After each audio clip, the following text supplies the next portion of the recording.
দেখো বন্ধুরা, সমস্ত কিছু বেড কভার তুলে দিয়েছি, কাচতে দিয়েছি। এটা কাটলাম, বালিশের কভারও কাচতে দিয়ে দিয়েছি। ছেলের বালিশটা রোদে দিয়েছি, ছাদে রোদে দিয়েছি। দেখো, বিছনার থেকে শুরু করছি আজকে ব্লগটা। টান টান করে দিয়েছি।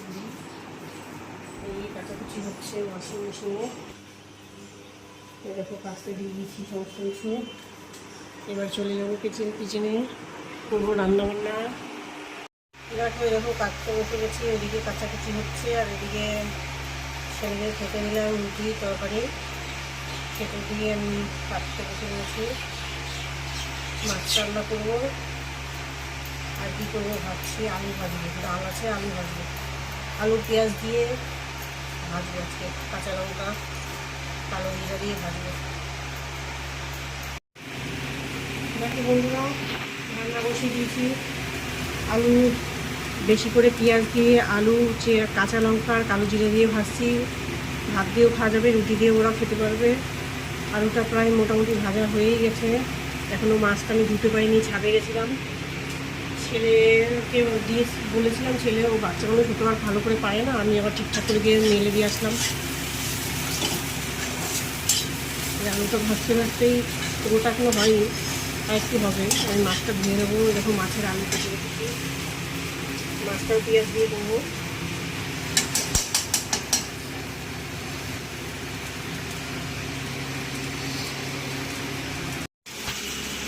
দেখো বন্ধুরা,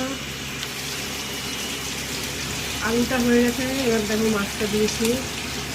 সব তো একবারে আসবে না, কড়াইতে আসবে না, বুঝবে না, অর্ধেক অর্ধেক করে ভাজছি। আর ওইদিকে মাছের ওই এগুলো পাথরগুলো ছেলে পেয়েছিল, ওইগুলো পাথরগুলো মেটে একবার গরম। বাবা যারা গরম, দেখো কি রোদ উঠেছে বাইরে, প্রচণ্ড রোদ উঠেছে একটা।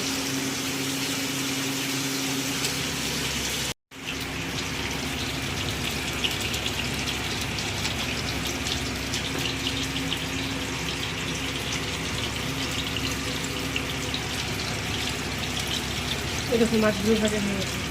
ভাতটাও বসিয়ে দিচ্ছি দেখো। আর এই যে আলুগুলো ভেজে নিচ্ছে।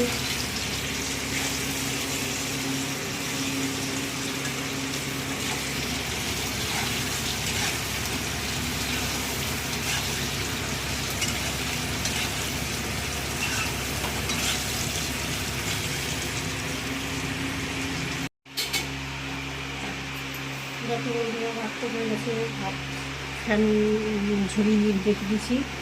আর মাছটাও দেখো নামিয়ে ফেলবো। বাসনগুলো জমেছে, মাজবো। তারপরে স্নান করতে, গ্যাসটা সমস্ত মুছে তারপরে খাওয়া দাওয়া হবে। এটা আজকের ব্লগটা এখানে শেষ করছি।